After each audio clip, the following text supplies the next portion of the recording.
we're not guaranteed tomorrow. Like, we never know when our time is. And if I'm not living a life that I love right now, then I'm wasting my time. Like, I'm because so many of us push off for someday. Someday I'll be happy. Someday I'll get the way. Someday I'll be successful. When we're really missing the joy of the journey when we're doing that.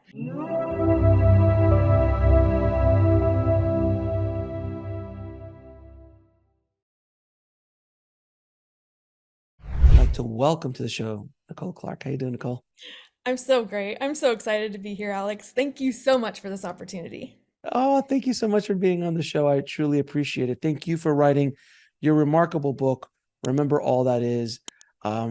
That it really touched my heart, and your story is so remarkable, and I really think it's going to help some people today. So that's why I wanted to have you on the show. So my first question to you, my dear, is what was your life like prior to August 2020? Oh my goodness. Well, going back to my childhood, I was born and raised Mormon in a very high demand religion. I Hmm. actually loved it, loved my family. I have very fond, beautiful memories of it. So I don't want to speak badly of it in any way.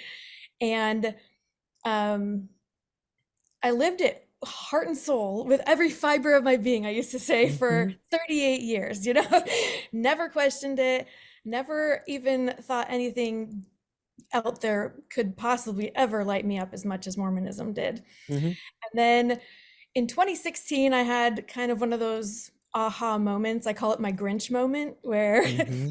I had been trying for so long. I always wanted 6 kids. Let's just put that out there first, because that's kind of like one of those, who are you? Like, why you want 6 kids kind of thing. But I always wanted six. And I had five right away after we got married, like within the first 7 years, boom, boom, boom, boom, boom. And then it took me 8 years to get pregnant again. And then I had two miscarriages and an ectopic pregnancy. And I was just having so Wow. many complications trying to get pregnant again. I just wanted number six. And so in 2016, I had been working so hard. My other goal was to get back down to my pre-pregnancy weight, because I wanted to be fit before I got fat again, if that makes sense. Oh, it does. It makes you perfect know, sense. you know. So I got there, and I had been starving myself and hangry for years. And I got to that moment where I stepped on the scale and I saw the number, and it was like, and I celebrated for like 2 seconds. And then I looked up at the mirror, and all of those thoughts came flooding in, like, oh, I'm still fat. Like, ew, I still have cellulite. Mm. Like, oh my goodness, there's still, I'm not even close to where I want to be after all this time. And then it was like my heart grew 3 sizes that day, like the Grinch, when he stole Christmas, because I realized that, oh my goodness, I've been basing all of my happiness, all of my goals, and all of my whole life around this number. And I thought, maybe happiness isn't in the number. Maybe it's so much more. Right.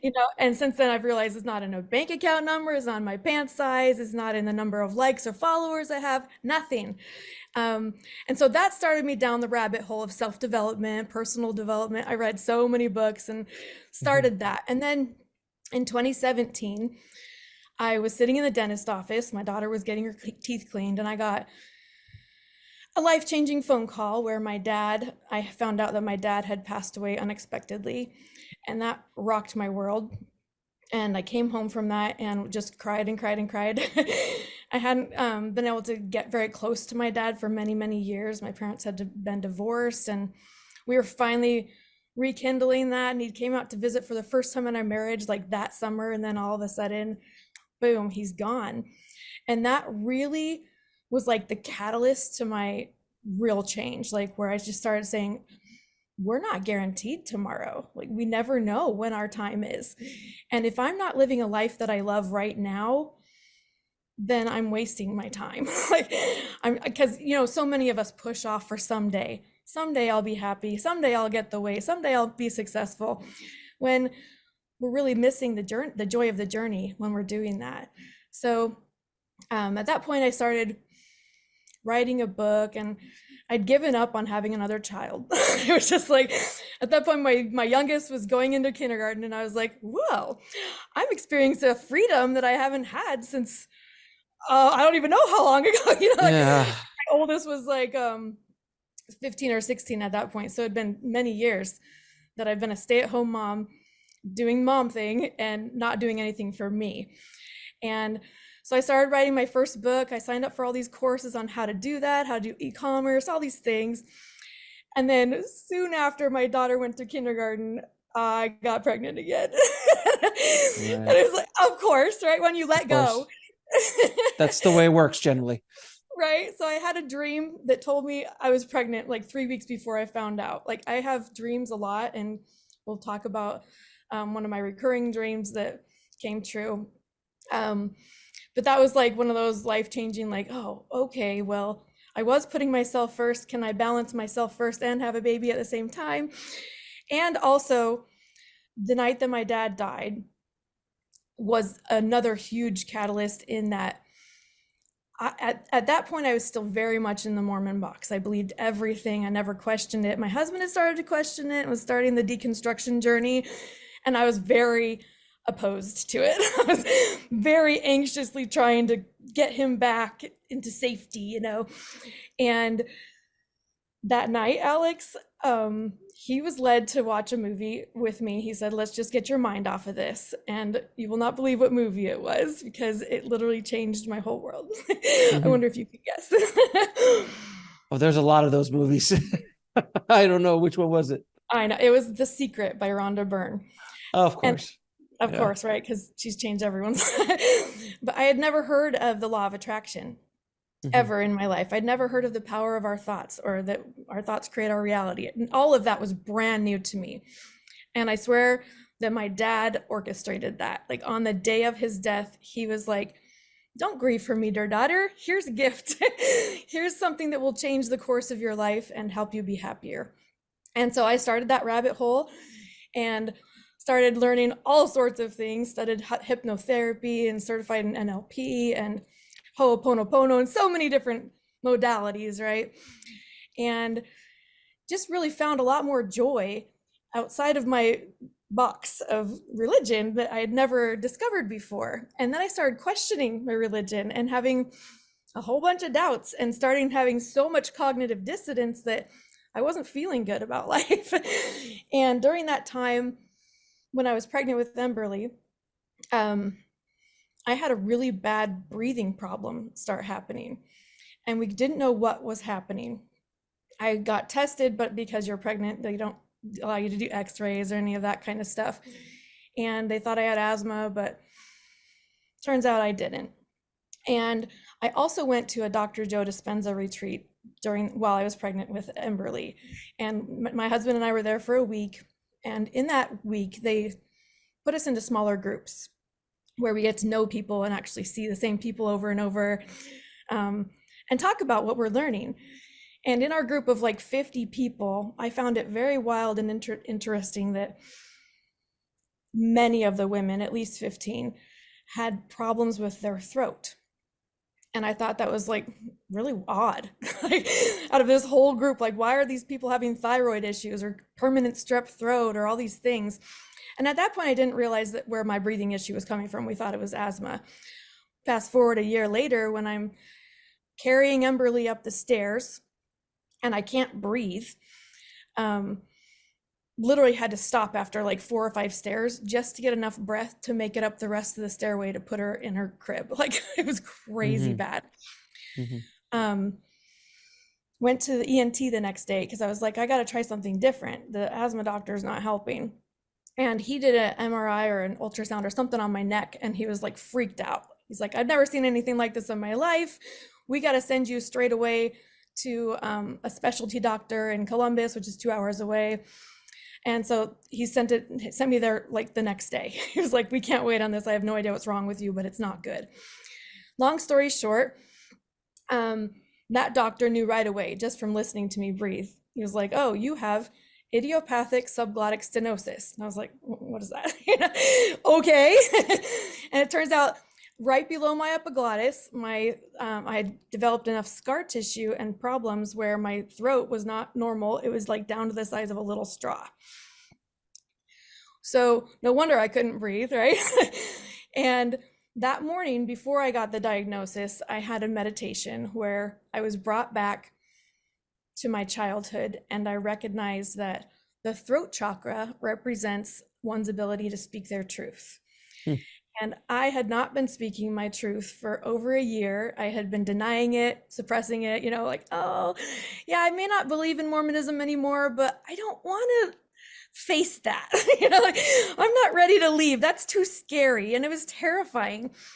And that was the catalyst for me to say, oh my goodness, my soul is literally like suffocating me to make drastic changes in my life and actually speak my truth, which was scary. And also I'm very grateful. My body has always been like, I don't know, several years ahead of my mind, I guess, my consciousness. And like, it'll It bring these usually is. weird, Oh right? yeah, Like, it'll usually bring is these weird very much. diseases into my life that like I can't figure out. Like when my parents got divorced, I had this crazy like not gastric bypass. What's the acid reflux, like crazy for like 10 years until I finally realized, oh, that's a direct result of not forgiving my parents of the divorce. And then as soon as I did, it was like it healed. And so this was another one of those things where I did have to get surgery, and it is like still a little bit of a recurring problem. Like I have to clear my throat and drink a lot of water. But most people who have that surgery have to have it like yearly just to be able to breathe the rest of their life. And idiopathic means they don't know why or what's the cause of it.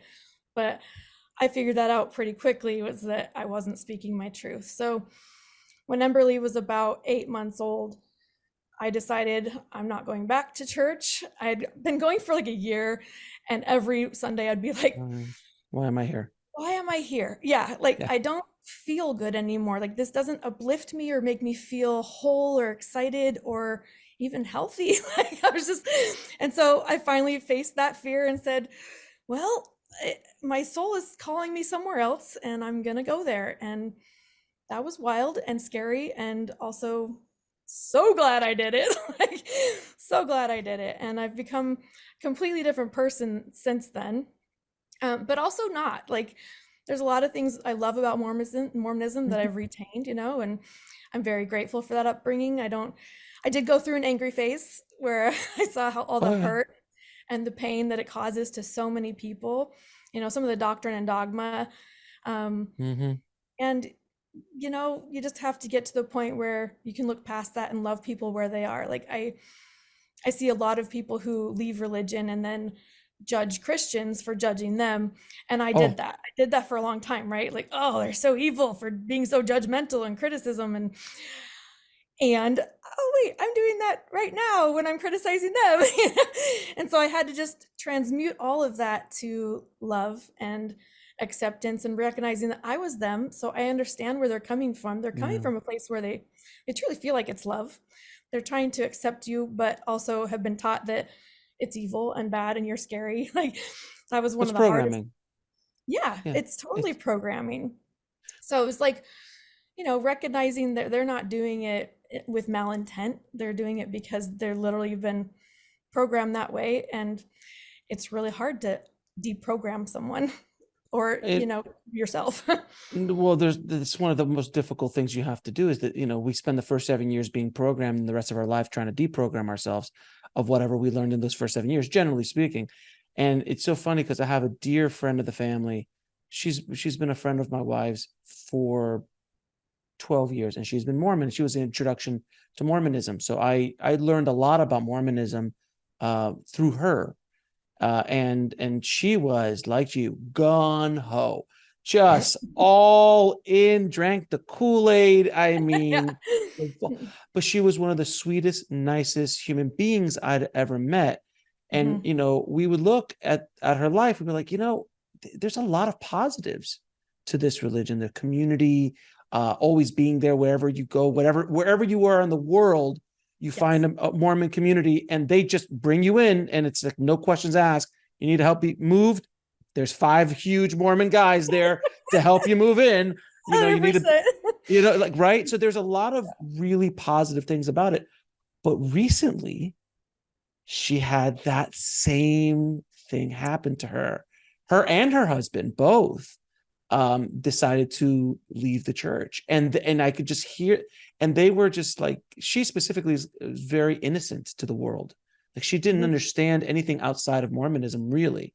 And she started to now, she's like, well, she's like, maybe I should get a tattoo. I'm like, maybe you should calm down. So like, don't need to do that right now. Like, but it was just like this reaction. So being repressed or in a box for so long, the second you get out, you're just like, what do I do? Like, I've never been able to try this or never been.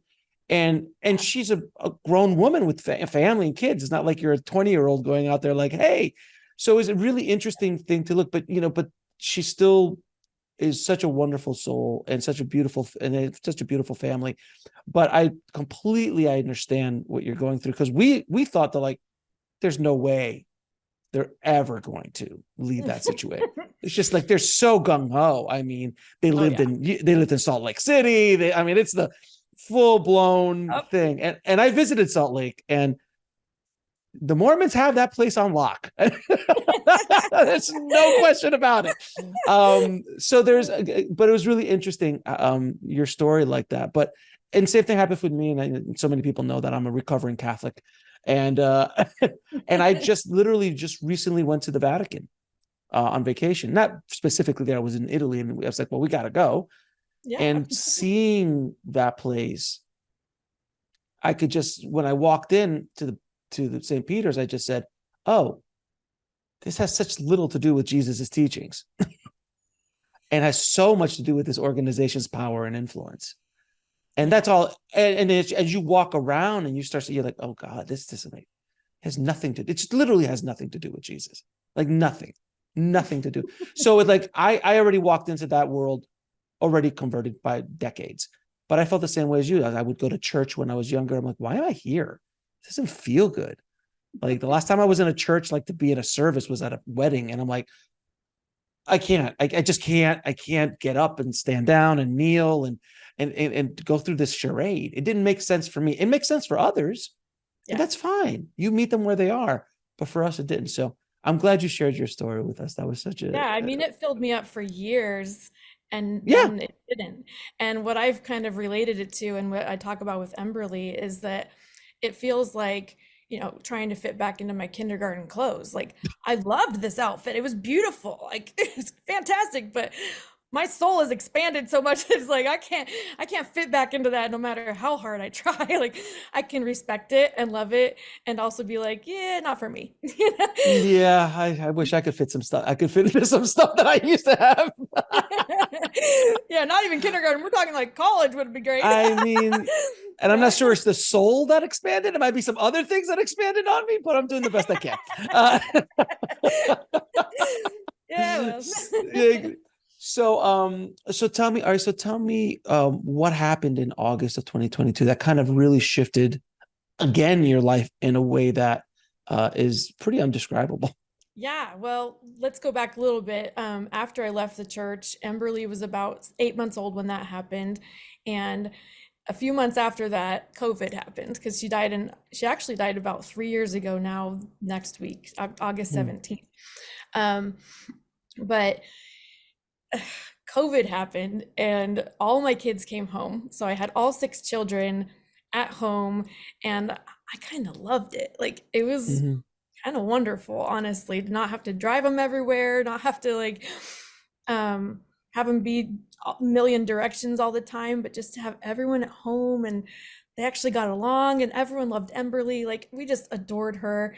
And let me just really quickly tell you the story of her name, because that was really just a beautiful experience as well. Because the whole pregnancy, we've been trying, like I said, for a long time to get pregnant with her. And when we did, we really, really believed it was a boy, like 90%. Like, it's a boy. Obviously, God's going to give us another son, because we have 5 daughters. We already had 4 daughters and 1 son, we were like, for sure it's a boy. And I had a lot of problems and complications with the pregnancy, like diabetes and all that stuff. And I got regular ultrasounds and never allowed myself to see, because I just knew it was a boy. So we had all these boy names. Like, we had the name picked out. And then the night of the birth, we were in room number 333, which I thought was very significant if you love angel numbers at all, which I do. And she was born, and the doctor was like, it's a girl. And I was like, ha, what? We didn't have any girl names. Like, we'd already had 4 daughters and had so many hard times like coming up with names that we both agreed on. And we're like, oh shoot. And Nate, my husband, came into the hospital the next day, and it was like, my sister called and she had a vision last night, or kept a recurring dream that we need to name her Ember, or something with Ember. And I was like, I love that name. Like, it just really had such imagery of, like, you think of an ember of, I love fire, and I love like sitting around a campfire and just feeling cozy, and then one flies away, and sometimes it looks like it's dead, like, but if you just put a little air and tension on it, it can come back, right? And we just love that idea. And so we named her Emberly Joy, and joy is like literally the epitome of what she brought to all of us. Like, anyone who knows her was just like, oh, she's such a bundle of joy. And she really was. So having all the children home and having her there with us, and just loving COVID, honestly. I mean, some parts of it were awful, obviously, but Emberly was very, let's just say she was sheltered. She didn't leave the house very much in her short life because, well, she couldn't, and it wasn't healthy for her. So on August 17th, 2020, it was just a normal day, but we were preparing for the kids to go back to school. And so for the first time in probably 8 or 9 months, Emberly got to go to Walmart with us, which is one of the only stores we have in town. Like, we're in a very small town. And you would have thought that she was in like Disneyland or something. Yeah. Just like, like, just so excited to be there, and pointing out all the other kids. She was like, never seen other kids her age, like, for a long time. She was just bewildered, and it was just wonderful. And we got McDonald's and had a little picnic lunch, and she was the kind that would dip the chicken nugget in the ketchup and then just lick the ketchup off and not eat the meat. Obviously. And, got a kick out of her.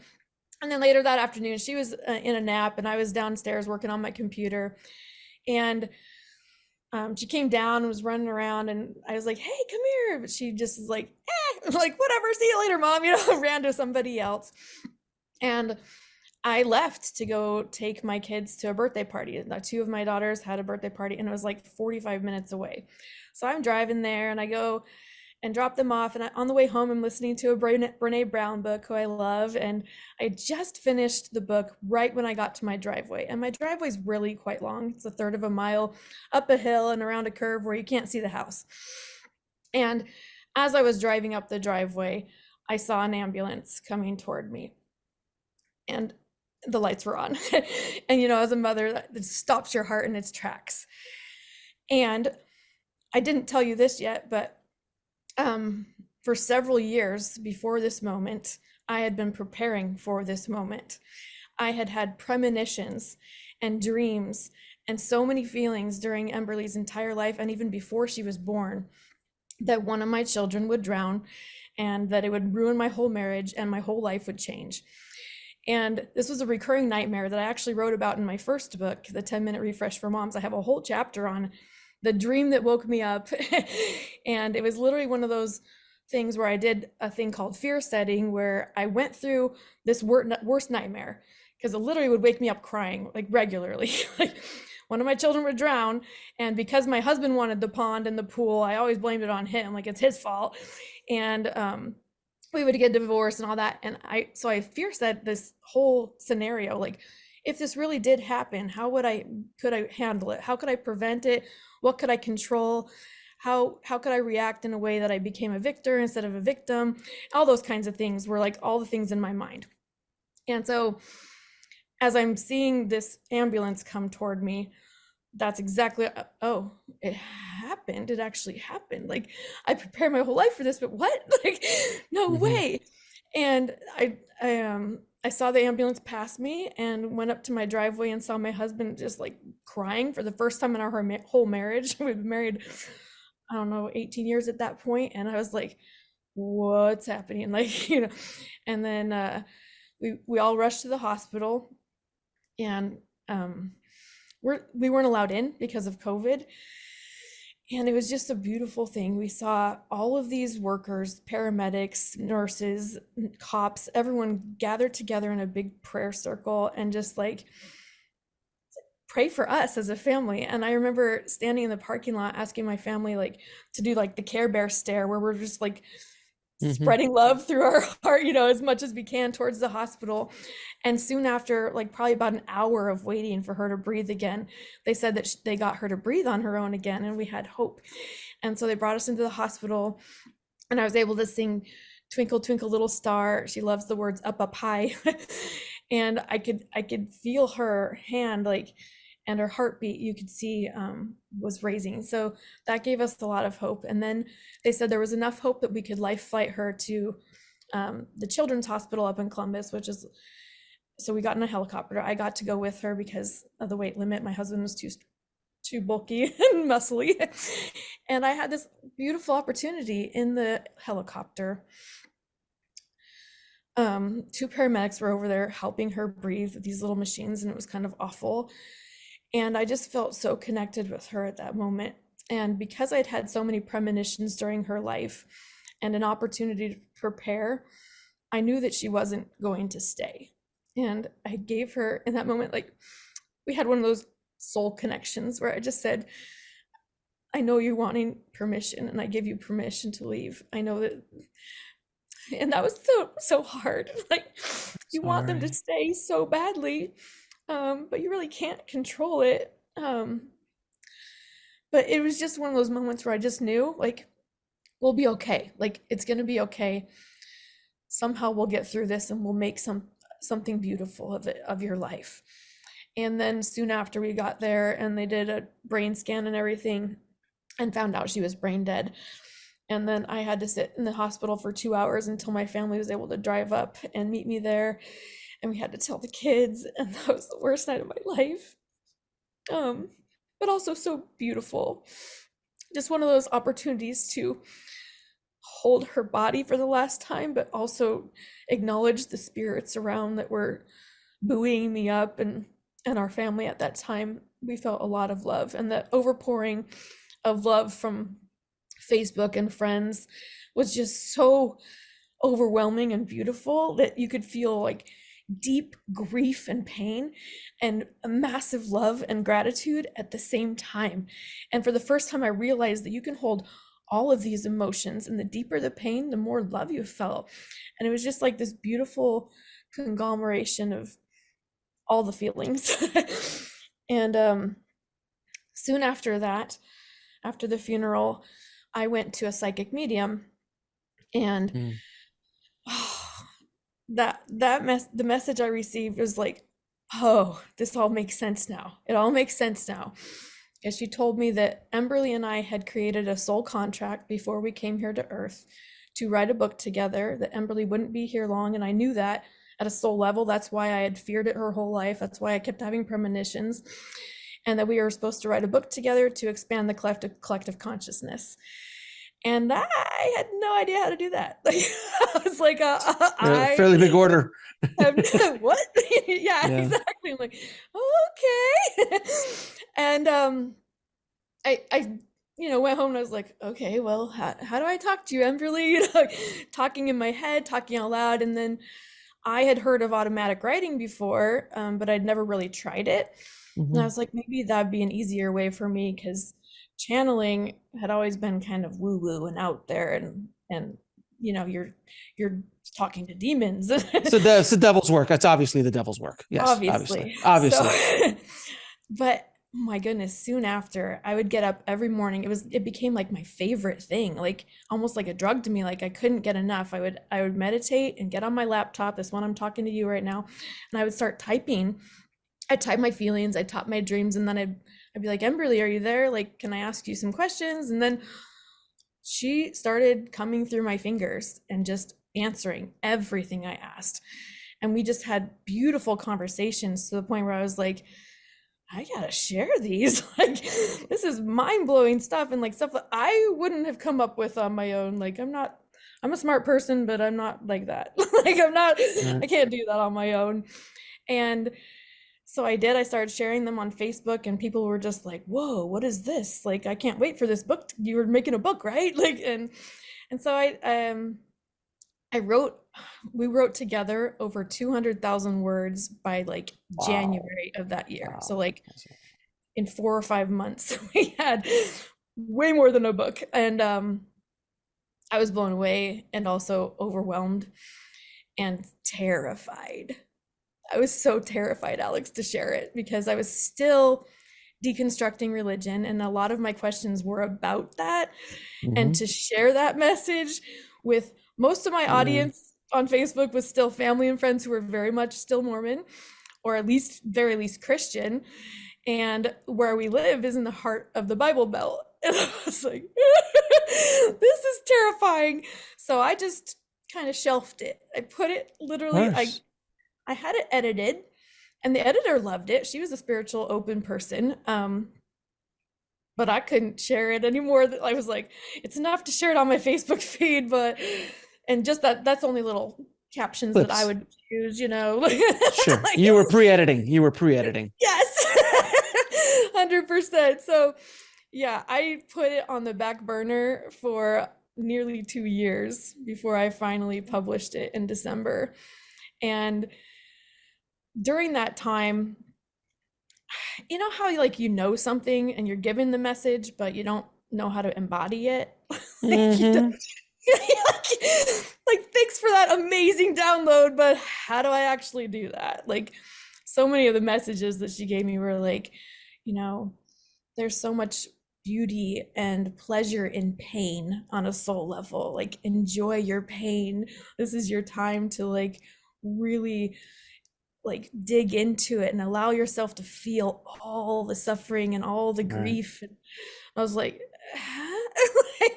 I don't want to do that because as humans, we don't like pain. We want to run from, numb from, escape, you know, repress, do all the things to not feel those feelings. But the more that I listened to her and allowed myself to feel all the feelings and have them be there without judgment, without labeling them as wrong or bad, the more I started to feel whole and complete. And I had written about in my first book the Bible definition of the word perfect, like in the Strong's Concordance, is actually whole or complete. And Emberly taught me that, you know, so many of us go around wanting to feel high vibes or good vibes only. We try with such like a almost like a positive toxicity. Like we're so focused on feeling good all the time that we dismiss anything that feels less than that, and we call it bad or horrible, or we judge it as and we don't want it. But when we learn to accept that part of us, when we learn to love all of who we are and to really tap into that pain, that's when that void that we've all been seeking to fill becomes full and becomes just a feeling of like all accepted and loved. So Nichole, before we get into your talk, your amazing conversation with Emberly, I have to ask you something because a lot of people listening might be going through this, or God forbid, might have to deal with this in the future. How do you think you would have dealt with all of this, of losing your child, if you would have still been in that box? If you had not done that work, that I know it was a still very difficult time. I have Yeah. children. I can't even begin to understand that pain. But but I understand the work that you did prior to that, that kind of lessened the blow, if that's even Mm-hmm. possible, than if you would have been in, it would have been like shocks, no shocks, you know, padding, no padding. Yes. How do you think your life, how do you think you would have handled this entire event in your life if you would have still been in that box that you weren't feeling comfortable in anymore? That's a great question. And I've thought about that a lot because in that box, you're taught, you know, um, God planned this, like he needed her home, like he somehow needed her more than you. She's with Jesus, so she's fine. Like you just have to live according to the all the doctrine now in order to be worthy to see her again.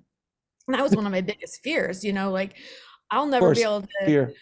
Yeah, yeah, it's yeah, it was all wrapped around. I would have been fear. so scared to do something wrong, you know, to not live the gospel according to exactly all the commandments. And I was already doing that, but you never felt like it was good enough. So, to those people who are still there and who have not done the inner work, I would say learn first how to trust yourself. trust your own gut over what you've been taught is the only right way. And that takes a lot of like deprogramming. It's very difficult. Like there are still times when I'm like, is this really Emberly? Like I doubt myself. But then when I look at the message, like one of the things with the gospel is they always say, by their fruits you shall know them.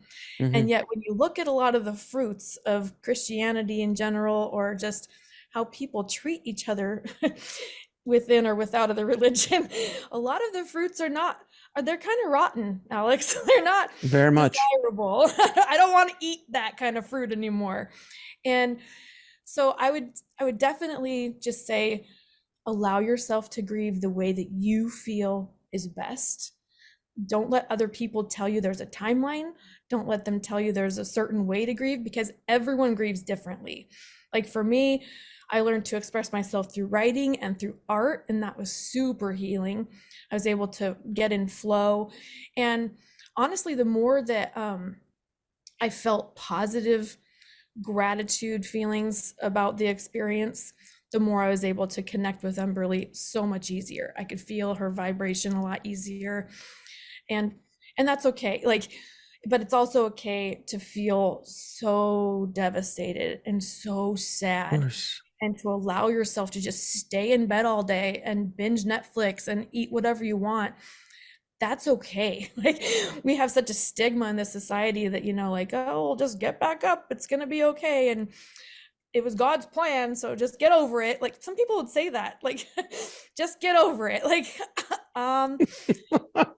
Jesus, it's not something you just get over. They said that to one of my son, and I was like, no. Like, and people like tend to, I don't know, put pain in categories like, oh, well, you dealt with this, it's so much worse than my that's pain. like a 9. That's like a 9. My pain's like a 6, or vice versa. Yeah, right. It's because look, someone who loses an animal, it could devastate their entire life, and it could be a 10 to them. But if you lose an animal, you're like, there's another one around the corner. It's completely different on perspective. Would you agree that the biggest thing you learned during this transformation is that you don't need a middleman to talk to the divine? And I know it's so hard for that concept, but this idea of, you believe in God, that I could talk to God. Just talk to me, listen to what we say, and I'm the guy, I'll be your middleman, and I'll forgive you. And because you can't talk to God yourself, you're just Nichole. You're just Alex. You can't really talk to God. I trained. Well, actually, in Mormonism, we were taught, seek your own answers, and you can talk to God and receive your own revelation. But if it's different from what the prophet teaches, then you're wrong. So I was taught that I was wrong because I had cognitive dissonance and I wasn't liking what he was preaching sometimes. And I was like, I want to love gay people and not see them as sinners, like, I don't know, like somehow that feels wrong to my soul to hate them, or to not hate them. They didn't hate them, but to not allow them to, pray in services or do things like that because, they had a different way of loving. What I have learned so much is that God is just all loving. Like unconditional love is really truly accepting everyone where they are all the time, and without judgment, without loving, without condemning them or criticizing them or finding fault with it. And if they disagree with what you're thinking, that's okay too. Like you can agree to disagree and not have to be disagreeable to be around. You can still like absolutely. There's members of my family who I disagree with tremendously on politics, on religion, on all things, and I still love them, and I still got to accept them. I just generally don't bring those topics up at the family reunions. You just don't don't go down that. Let's focus on the things that we have in common. Like, look at this food. This food is great. Let's talk about the food. Let's football. Let's talk about football. Those Dolphins. Keep it kind of generic, and it'll be safe. because if you start going down those roads, and that's where it becomes. So you just have to kind of learn how to deal with that. All right. So I want to ask you a few questions about your conversations with Emberly, because there's some profound ideas there. So when you spoke to her, why do we have this pesky religion stuff that we're still dealing with on a daily basis? Well, everyone is learning and growing at different rates, and everyone's perspective is valid. And religion does a lot of good for a lot of people Yes, it in that does. it creates community, it creates family, it creates a way for us to collaborate and to express our talents and to show love. And it really helps a lot of people. And there comes a time in each of our soul's journey when we have to decide for ourselves if it's still lighting us up and creating love and peace and joy in our lives, or if maybe there's something better for us that could create more feelings of love and peace and complete unconditional love. So religion has served the world in many ways, and it's also not Hurt the world. exactly yeah, it's not exactly helped in several ways, and a lot of it's convoluted from the original message that Jesus taught. Yeah. Mm-hmm. I think all religions are like that, by the way. They're all a little diluted or a little misunderstood or has been changed for power or for, control or things like that. I absolutely agree with you. And I think if I may add a little bit, fear-based religions are the ones that are I can say the problem, but they're the ones that have some issues that they have to deal with, because if it's all fear-based, that's not Yeah. God. That's not spirituality. That's not connection with the divine.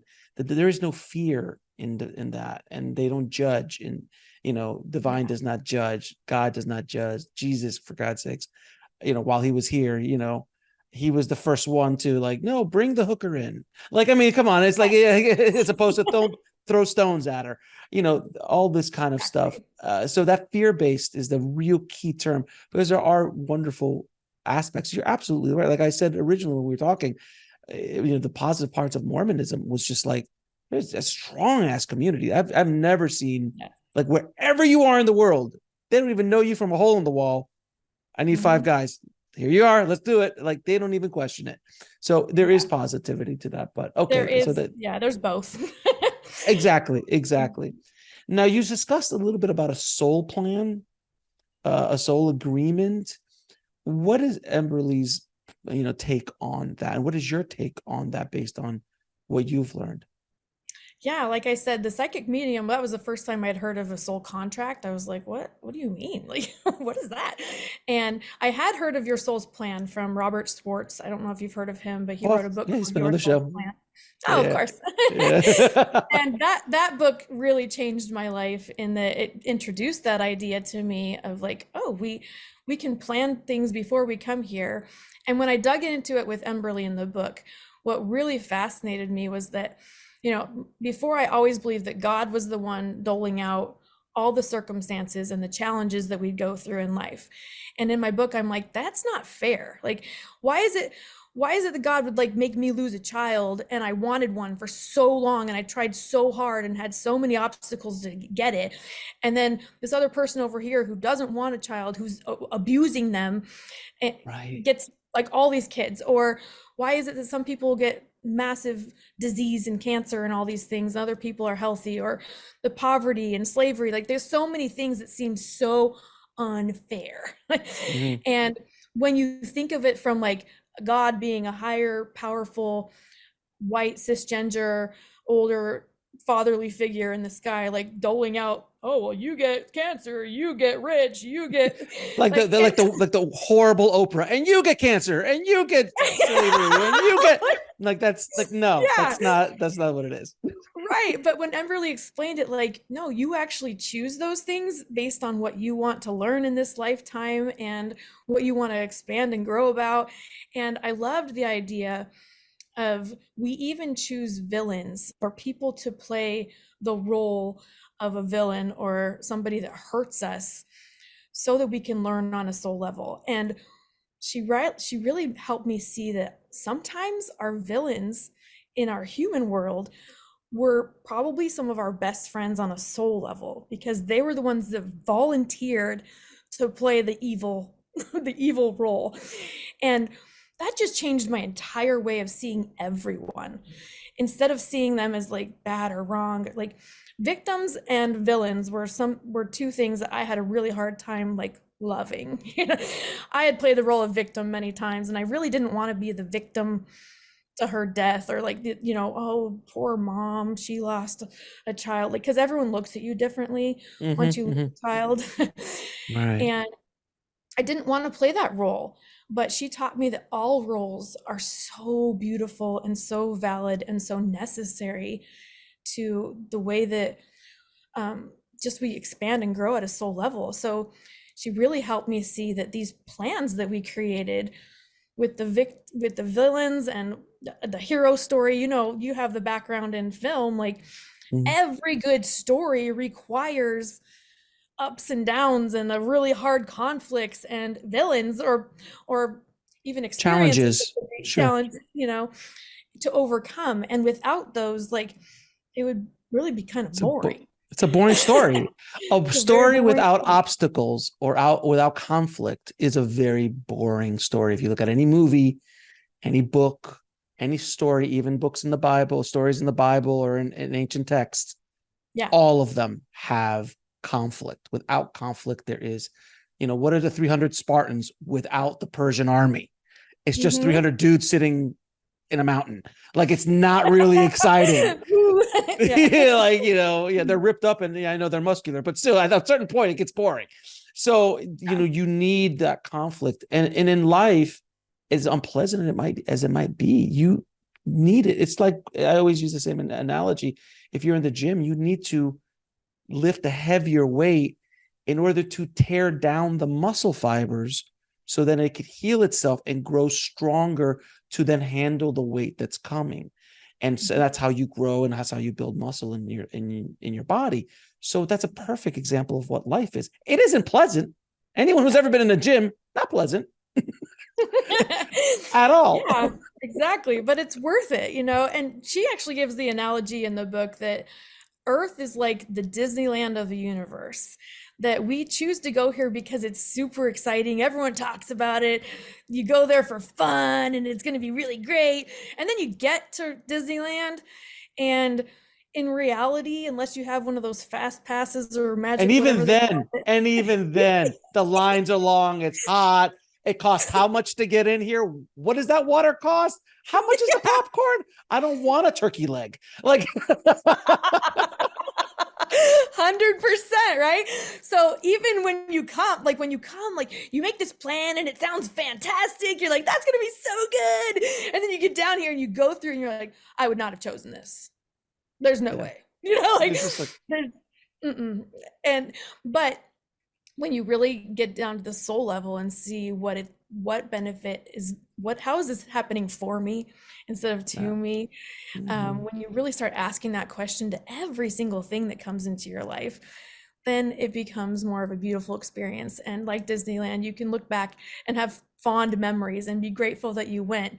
Maybe not want to go back so soon, like on a soul level, who knows how often we return. She told me that like dying is basically like Mario falling off a cliff, and then we can respawn whenever we want. And it's just that easy, because I never believed in reincarnation before either. And now I'm like, how could I have learned all the lessons and become, this all-knowing whatever without having multiple experience? And that also makes it more fair to me. If I'm in one life created this reality, and then another life I can create all sorts of different realities, then it makes it more fair that you go through one certain kind of challenge in this life and then a different kind another one. So for me, like, fairness was really important in the book, apparently, or just coming to grips with what I was going through. And so she really helped me understand that at a soul level, that like when I could take responsibility for choosing it, and that nobody like gave me it as a consequence or some kind of, you have to have this happen to you in order to pass this test.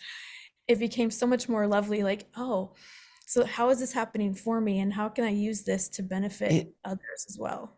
Yeah, and this is, and that point of view really does change your life in so many ways, because when I first heard of a reincarnation, it just made sense. Because just like you in Catholicism, that's the devil's work. And I just said, there's 1 billion plus people, 2 billion people who believe that.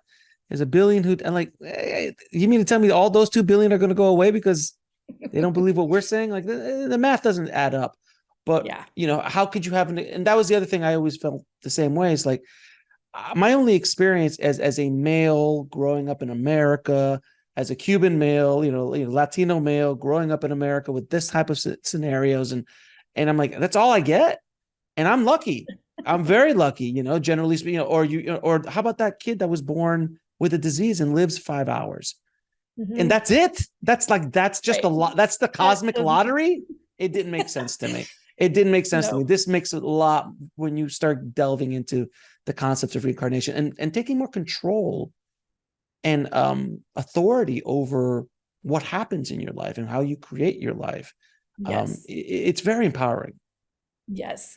And to add to that, a lot of people, it really bugged me after I shared the book or shared my story on TikTok or whatever, and people would be like, you manifested your daughter's death. You brought that upon yourself with your fear. Sure. And I just really want to explain to the law of attraction community, because Emberly, I was afraid of that too, because I was afraid of her death because of all the what I thought at the time were intrusive thoughts, but in hindsight they were premonitions telling me like, enjoy this time, take pictures of her or whatever. You cannot manifest another person's death before their time if it's not part of their soul's plan, without their soul's permission. Okay. Right. I just wanted to put that out there because it creates a lot of feelings of guilt and shame on the parent who, people are blaming you for that. And I did the best I could, and there was a lot of guilt. Everyone that loses a child that I have talked to experiences a lot of guilt. What could I have done better? What should I have done? How could I have prevented this? They wish they could go back and change the past. And there's a Peter Crone quote that I absolutely love that's helped me a lot. What happened and couldn't have happened any other way because it didn't. And when you really recognize that you can't change the past, you can only accept what's happening right now in the present. And when you become grounded in the present and you're not wishing for things to change in the past or wishing for things in the future, that's when you feel happy and at peace, like deep inner peace, no matter what happens. Like, right. I know now that there's nothing to fear. And that was the other thing. That was my biggest fear. My absolute worst nightmare came true. And it has become such a blessing for me and something that I'm so grateful for, that I now fear nothing. Although I did for a long time. I feared sharing my book, right? I feared other people's opinions of me. And that's something I have since healed because I have had critics, because I have had people that have ripped it apart or found fault with my message. I've been able to dive into that. Like, a lot of people, when they're triggered, they get triggered and angry. And now I have found that triggers are my friends. Like, I look forward to being triggered because that's something that I know that I can go within and say, why is this triggering me? What is it revealing to me about myself and about the way I believe that I can heal? And when we can do that at a soul level, we are just becoming more and more of who we really are, being able to accept all the things, even if it's like nasty comments like, you killed your daughter on purpose to get rich from a book. Like, what? Oh, yes. As anyone who's ever published a book knows that the money truck just pours right on in. Because we're all J.K. Rowling and Stephen King. Like, yeah, no, I'm making like $5 a book if I'm lucky, and I haven't even paid off my editor yet. I would never kill somebody, first of all, and let alone manifest their death. But to make money, yeah, there's a lot of ideas out there that are just like, wow, that's well, crazy. I mean, and these kind of comments, and look, I've kind of come across so many comments that I get on the show. I'm sure. I mean, thousands a day at this point. And a lot of times I read some of these and I go, oh, that's a really interesting. What's happening to that person? Yes. Why did that person sit there and write 3,000 words on a comment about something? And I'm like, wow, that's going deep into themselves. that they feel that they have to do that. You know, Yeah. I don't leave reviews. I don't leave comments. To people who come on the show and to my community, I do. But generally, Yeah. like, I'm not like running around. I'm like, I'm going to Yelp somebody. I feel what I feel. No, it's not something I feel I need to do. But it's really fascinating to see what other people are going through and what triggers. And this show can be very triggering to Yeah. somebody who's not ready to hear these messages. I mean, this conversation is going to rock a lot of people's world. And I really hope it does in a positive way. I mean, can you imagine if you would have heard this prior to you leaving your box? It would have, your head would have exploded. Either you would have been extremely angry or your head would have exploded. Right? I mean, Good options. Yeah. I mean, those are the two options at that point. Or, God willing, it makes you start to think. It makes you start to go inward. Let me ask you, when you finally released this book and came out of the closet, if you will, how did you deal psychologically with the backlash of your Mormon followers and Facebook and your friends and family who might not have the same belief system that you do now? Oh my goodness. Like I said, I was terrified for like 2 years. It took me forever to publish it because of that. And then before my book even launched, I had shared it on Facebook that it's actually on Amazon. You can buy it early, but I'll be doing my book launch next week. And before I even launched, I had a 1-star review that was so critical and mean and angry. And it brought me to tears. And I was like, I don't even want to launch anymore. I don't want to share this message. It's too painful. And then I had a Mormon friend who I didn't know personally, but I guess he was like one of my dad's scout kids or something growing up, who had been following my journey the whole time and was really supportive and helpful about it. And he said that he'd read the book and he mentioned something good about it. And I was like, I'd really like to know what you felt about it as a Mormon, because he was still in the church. And so I asked him point blank, like, tell me how you feel about it. And oh my goodness, he spent, I don't even know how long, writing a 5,000 page it seemed like word email of how much he hated it, how it was the worst thing he'd ever read, how it was the worst writing he'd ever read, like everything wrong with it. And he was like, I'm going to publish this on my blog. Or he actually didn't tell me it was a blog. I thought that he was just writing that to answer my question. I was like, a simple like I didn't like it would have sufficed.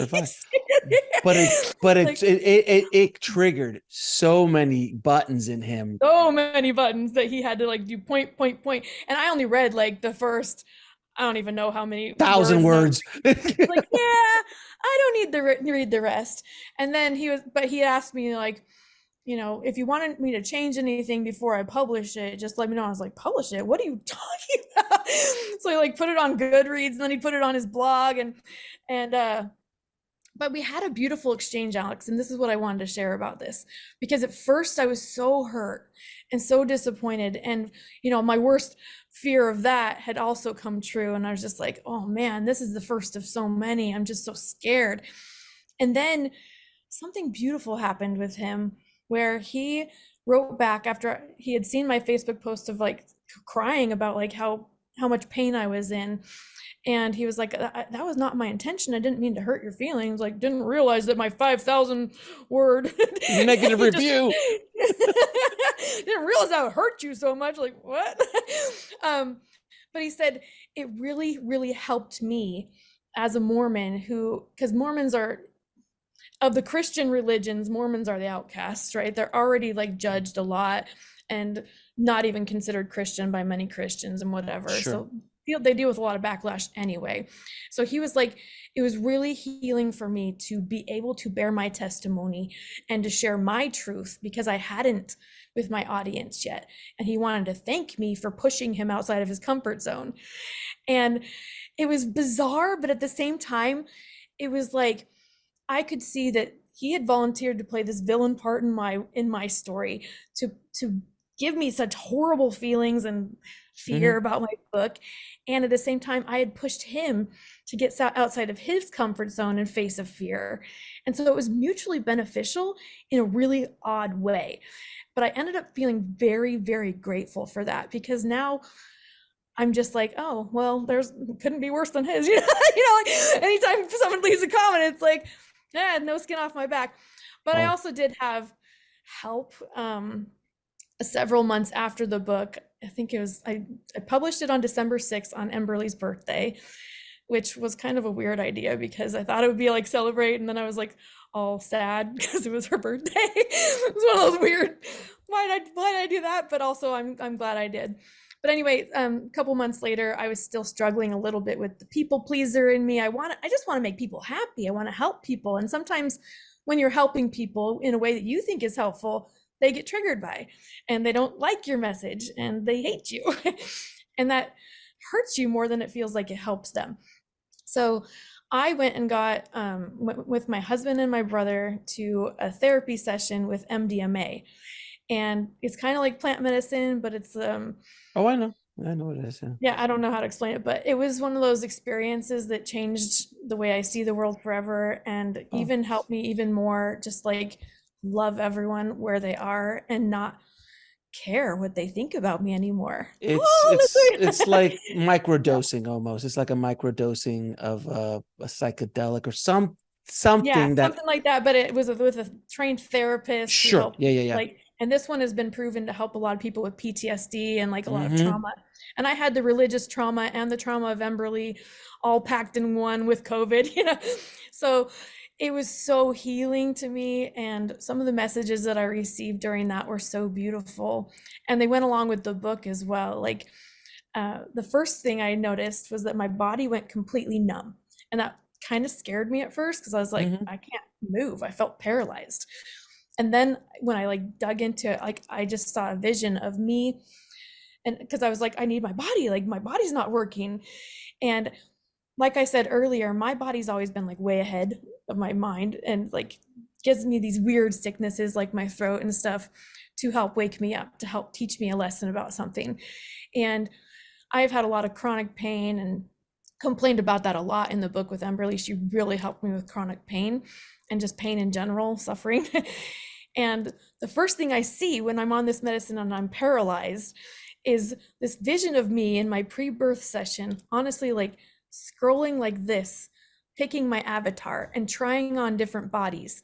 Which one do I want in this lifetime? Like, this one feels everything.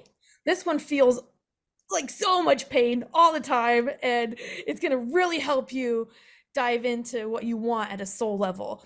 Whereas some of them are like just totally different experiences depending on which body you choose when you come Mm-hmm. here. Mm-hmm. And that just helped me have so much gratitude for my body and so much love, despite the fact that it's painful, like just to accept the pain and to not judge it as bad or wrong anymore, to say, oh, this is just teaching me something that's kind of beautiful. Like if you allow yourself to just feel things without judging them as wrong, that's when you really start to feel whole. It's that's so beautiful. I have to ask you this one question. Since Emberly is on the other side, and we're talking a little bit about the other side, where do we go? Where does we go when we all pass? That's a question that so many people would like to know. I'd love to hear it from Yeah. Emberly's point of view. Yeah, well, what she has told me is that we basically just return to wholeness, or all that is. All that is our term for God, for just everything everywhere. And so she describes it as this world where you just feel nothing but love and peace and joy, and where everyone is out to help the greater good. And they're kind of all working in teams to help their humans. They volunteer as like spirit guides, and like she's my specific guide, and then she has a team working with her to help me specifically. And she just kind of explains it. I didn't go a lot into that kind of conversation, which is kind of funny because honestly, I was so trapped in my own questions and wanting my own pain to go away that I didn't ask her very much about where she was. But the way she describes it just makes me so excited to die, if that sounds weird. No, no, listen, I've had so many near-death experiencers who come here. They're like, I can't wait to go back. I'm just, this is horrible down here. It's Yeah. like, I'd rather not have to deal with this game. I would much rather go where that place I just went to, I'd rather go there. Right. And the way she explains it, it's just so blissful and there's no problems and there's just all love and light that she says it almost gets boring to the point where you want to go to Earth and create havoc Conflict. and feel all the conflict. Yeah. That's what that's what Earth is here for. Mhm. It's Earth school. And Yeah. without question. What is the biggest lesson you'd like people to take away from Emberly's teachings? Oh man, there's so many. Probably, honestly, the name of the book kind of explains it to me in the holistic sense. And I'll tell you just a quick story about that to answer the question. Um, I went to a darkness retreat in Ashland, Oh, Oregon. Yeah. nice. Back, this is where I had already had the book edited, but when I was sitting on it on a shelf, I didn't have the name of the book. I didn't know what to call it. And as somebody in this industry, that you need SEO or search engine optimization, keywords, things that people look up when they're looking up a book. It Like, how are they helps. to It find this, helps. right? It It helps. Yeah. helps. And it's not the only way to name a book, right? So when I was talking with my editor about like what to name it, she had talked about maybe returning to all that is, or return to all that is, because Emberly and I talk about all that is all the time. Like, that's the all-encompassing word of where she is and who we are. The name for God is so convoluted and brings up so many different images in people's Triggers. mind, right, that the words all that is doesn't. Mhm. It's more of a safe, like, oh, anyone can come up with a picture for that, and just like it's all encompassing love, right? So in this darkness room, I was there for 10 days and it took 5 days, but I knew that I was called there to get the title of the book and just to really communicate with Emberly and get a sense that this really was her and I wasn't just making it up to make myself feel better. So I was having a lot of doubt and fear. Mhm. Mhm. And after about 5 days of just nothing but my own thoughts, pure silence, no distractions except for my ego, took a long time to quiet my monkey mind and to get connection with her. But she finally was like, Mom, that's a good working title, Return to All That Is, but that's not exactly how it works. You are now, you always have been, and you always will be a necessary and intricate part of the wholeness of all that is. It's more of a remembering. So name the book Remember All That Is and highlight the ember, because when you are on earth, you feel like an ember. You feel separate from the Mm. wholeness. You feel like you're dying sometimes. And all it takes, like we said earlier, is a little intention and love and air on your little ember to come back to full life and to remember who you are, which is remember all that is. When we remember who we are, when we really connect to our wholeness and we feel that love and light and joy and peace of who we are at a soul level, this human experience becomes so much easier and so much more beautiful and something that we're grateful for instead of wanting to end, if that makes sense. That's a beautiful answer. Thank you for that. I'm going to ask you a few questions. I ask all my guests. I think you might know what these questions are. Probably. What is your definition of living a fulfilled life? I think of fulfilled as full or filled. And to me, that brings a picture of wholeness. And so many of us are walking around trying to fill a void. We're trying to find the answers. We're seeking outside of ourselves to find that wholeness. And when we can really remember who we are, like I just said, and tap into our own personal essence, the part, like I like to think of us all as a piece of a disco ball or a piece of a puzzle that is different and unique. If you think of puzzle pieces, every single piece needs to be there in order for it to be whole. And if Mhm. you've ever done a puzzle and put Mm. all of it together and then had one piece missing, it's so Mhm. annoying. You just don't like the puzzle anymore, right? So every single piece of ourselves, of our essence, needs to be accepted, acknowledged, loved, and appreciated and brought to light. And so many of us are living in darkness of our own personal power, of who we are as a soul. We think that the power is out there, but when we can really tap into who we came here to be and just really shine who we came here to be, not trying to mask it, hide from parts of us that we don't like, we don't want others to see. And I like the phrase Emberly gave me: the only thing I need to feel happy and free is to be 100% authentically me. 100% means all of the parts. So that's what I would say would help everyone feel fulfilled, is to be who they came here to be. If you had a chance to go in a time machine and go back in time and talk to little Nichole, what advice would you give her? Oh, little Nichole. Love yourself and trust yourself. It's all working out for you. When you can trust yourself over anyone else, it's so much more freeing. How do you define God? What's that movie? Everything, Everywhere, All at Once. Right? All that is. Great movie. Great movie. Everything, everyone, everywhere, all at once. All that is. That's our power. And what is the ultimate purpose of life? To remember who you are, to remember your wholeness. And then it's like the game's over.